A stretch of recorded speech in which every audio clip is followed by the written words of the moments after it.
comment, share, and subscribe. Thank you. Assalamualaikum warahmatullahi wabarakatuh. Halo, selamat datang di channel Umiko, channel yang berisi tentang aktivitas ibu rumah tangga. Sehat adalah investasi terbesar dalam kehidupan kita. Bukan uang, emas, rumah, ataupun keluarga. Bukan berarti uang, emas, rumah, dan keluarga itu tidak penting ya. Tetapi ada yang lebih penting lagi yang harus kita jaga, yang harus kita rawat, yaitu kesehatan diri kita sendiri, baik fisik maupun mental. Jadi, gimana kabarnya teman-teman hari ini? Semoga yang lagi nonton video Umi hari ini selalu dalam keadaan sehat ya, baik fisik, mental, maupun keuangannya. Amin, amin ya robbal alamin. Ngomongin kesehatan itu sama halnya dengan ngomongin sesuatu yang tidak bisa kita prediksi. Dan kesehatan cuma salah satunya dari banyak hal yang tidak bisa kita prediksi di masa depan. Makanya saat mengatur keuangan di dalam budgeting, teman-teman mengenal pos dana darurat. Jadi di video kali ini Umi mau share sedikit ya mengenai dana darurat. Mudah-mudahan video ini bermanfaat buat teman-teman atau mungkin temennya teman-teman yang lagi cari informasi mengenai dana darurat. Boleh ya bantu share video Umi. Dana darurat itu berbeda dengan dana tak terduga ya teman-teman. Karena Umi dulu pernah punya pikiran kalau dana darurat itu sama dengan dana tak terduga. Tapi ternyata beda ya teman-teman. Jadi dana darurat adalah dana yang dialokasikan secara terpisah untuk memenuhi kebutuhan yang sifatnya darurat. Jadi dana darurat itu mempunyai peranan penting saat kita mengelola keuangan. Dan dana darurat ini merupakan dasar dari perencanaan keuangan. Jadi dananya memang disiapkan di awal ya. Dan hanya boleh dipakai untuk hal-hal yang sifatnya darurat aja ya teman-teman. Jadi dana darurat ini memang terkesan seperti uang nganggur ya. Jadi memang uang yang kita diamkan untuk hal-hal yang sangat-sangat darurat. Mungkin ada sebagian orang yang berpikiran bahwa kalau uangnya disiapkan itu seperti kita mempersiapkan diri untuk mendapati hal-hal yang kita tidak inginkan. Tapi menurut Umi, dana darurat ini tujuannya untuk kita lebih siap menghadapi hal-hal yang tidak kita prediksi sebelumnya. Contoh kasus pandemi adalah contoh paling nyata ya, dimana Umi masih ingat saat itu anak-anak diliburkan dari sekolah dan belajar dari rumah. Awalnya yang 1 minggu, lalu jadi 2 minggu, dan siapa sangka ternyata sampai 1,5 tahun kurang lebih ya. Nah, karena pembelajaran secara online, tentu saja Umi dituntut untuk menyediakan fasilitas buat anak-anak. Dan akhirnya harus mengeluarkan dana untuk membeli HP. Dan mungkin teman-teman yang lain ada yang lebih besar lagi ya pengeluarannya daripada Umi. Dan yang sedihnya lagi bukan lagi menambah pengeluaran, tapi pemasukannya yang hilang. Artinya ada beberapa teman-teman yang harus di PHK. Nah, disinilah peranan dana darurat itu menjadi sangat penting ya.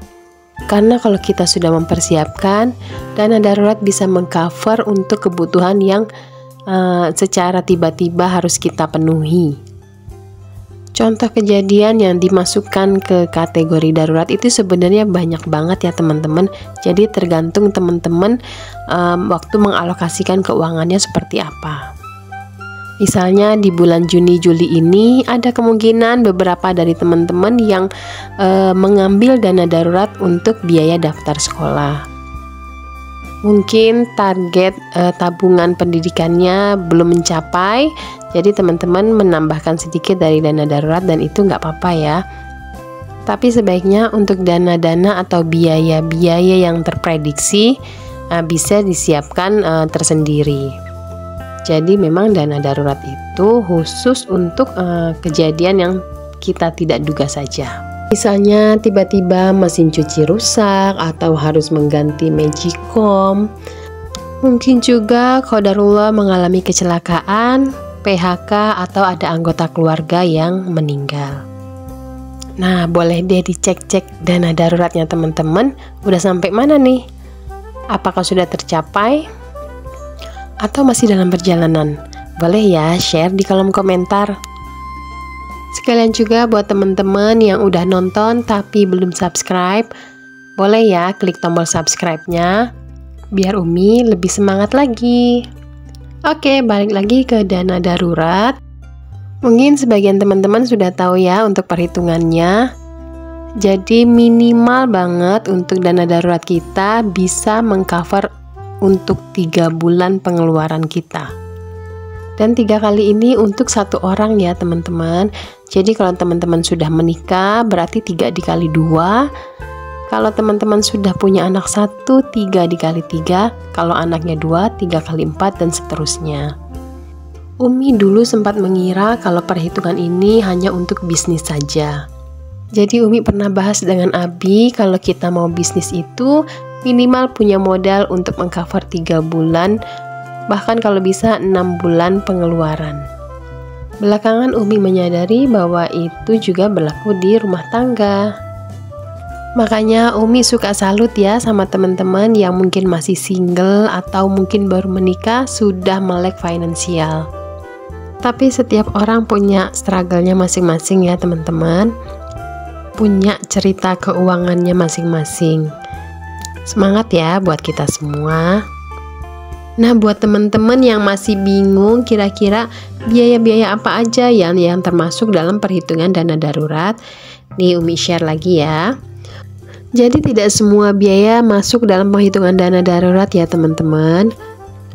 Yang dimasukkan adalah biaya-biaya yang kita pakai untuk bertahan hidup. Yang pertama pasti konsumsi ya teman-teman. Jadi belanja bulanan, mingguan, atau mungkin belanja harian teman-teman di sini harus dimasukkan ke perhitungan biaya darurat. Termasuk di dalamnya uang jajan anak ya. Biaya selanjutnya adalah tagihan rutin.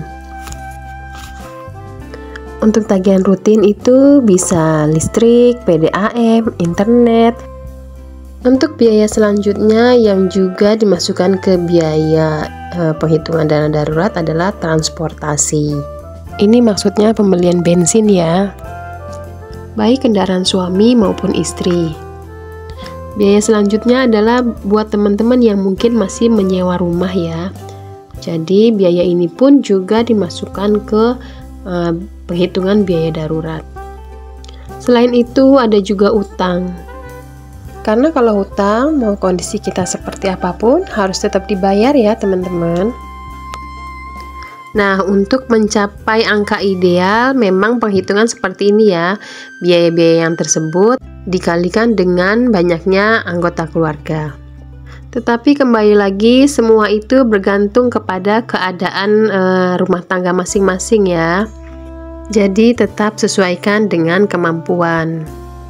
Nah, buat teman-teman yang sudah menikah dan punya anak, tapi belum ada dana darurat, mungkin ada yang mundur teratur karena merasa angkanya terlalu besar. Apalagi yang mungkin anaknya lebih dari 2. Jadi supaya bisa punya dana darurat meskipun anaknya mungkin lebih dari 2, menghitungnya jangan langsung dikalikan sebanyak anggota keluarga. Jadi teman-teman bisa melakukan dengan target bertahap. Jadi tahap yang pertama, teman-teman mengalihkan pengeluaran bulanan teman-teman dan dikalikan 3. Jadi saat mengumpulkan dananya tidak terlalu berat. Kalaupun masih dirasa berat, teman-teman bisa mengurangi komponen biayanya ya. Misalkan kita fokuskan untuk konsumsi, tagihan, dan transportasi saja. Kuncinya saat mengumpulkan adalah teman-teman konsisten. Teman-teman punya target kapan tahap 1 ini harus selesai. Dan ketika tahap 1 sudah tercapai, teman-teman lanjut ke tahap kedua, tahap ketiga, dan seterusnya. Jadi pelan-pelan tapi pasti ya. Pasti targetnya, pasti angkanya, dan pasti waktunya. Dan jangan lupa untuk menyimpan dana darurat di tempat yang mudah diakses, mudah didapatkan, dan aman. Jadi teman-teman sebisa mungkin harus menjauhkan pikiran untuk menggunakan uang nganggur ini. Apalagi untuk hal-hal yang tidak darurat. Walaupun itu investasi ya, tetap say no. Dana darurat semakin nganggur itu semakin bagus. Itu artinya kondisi keuangan kita sudah baik. Oke teman-teman, terima kasih ya yang udah nyimak video Umi dari awal sampai akhir. Semoga kebaikan, keberkahan selalu menyertai teman-teman ya. Sampai sini dulu video dari Umi, semoga memberikan manfaat buat teman-teman semua. Sampai ketemu lagi di video Umi selanjutnya. Wassalamualaikum warahmatullahi wabarakatuh. Klik like, comment, share, and subscribe. Thank you.